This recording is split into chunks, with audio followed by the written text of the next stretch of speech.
এঁচোড় চিংড়ি বানানোর জন্য প্রেসার কুকারে আমি এঁচোড় আর আলু একসাথে সেদ্ধ করে নিয়েছি। কড়াইতে পেঁয়াজ কুচি ভাজতে দিয়েছি।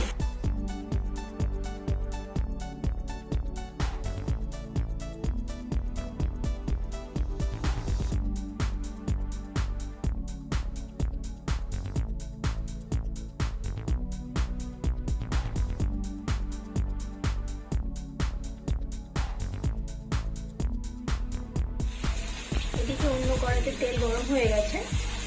নুন হলুদ মাখানো চিংড়ি মাছগুলোকে আমি ভেজে নেব। চিংড়ি মাছটা আমি নামিয়ে নেব। দিয়ে দেবো পরিমাণ মতো চিনি।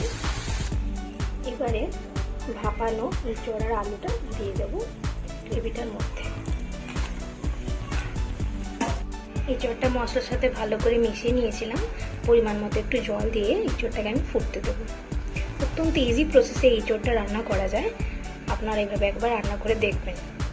ওপর থেকে ভাজা মশলা ছড়িয়ে দেবো। এই ভাজা মশলাটা হচ্ছে গোটা ধনে, গোটা মৌরি, গোটা জিরে এবং 5টা শুকনো লঙ্কা আর অল্প গোলমরিচ দিয়ে গুঁড়িয়ে নিয়েছিলাম ভেজে। আমার কাছে এখন এই মুহূর্তে ঘি ছিল না বলে ঘি দিতে পারিনি। আপনারা চাইলে ঘি গরম মশলা দিতে পারেন। থেকে গরম মশলা ছড়িয়ে দিলাম। ফুটে গেলে নামিয়ে দেবো। দিয়ে দেবো ভেজে রাখা চিংড়ি মাছ। ব্যাস মিশিয়ে নিয়েছি। আমার অলরেডি ফুটে গেছে। আমি এবারে গ্যাসের ফ্লেমটা বন্ধ করে দিয়ে ঢাকা দিয়ে দেবো। আমার রেডি এঁচোড় চিংড়ি রেসিপি।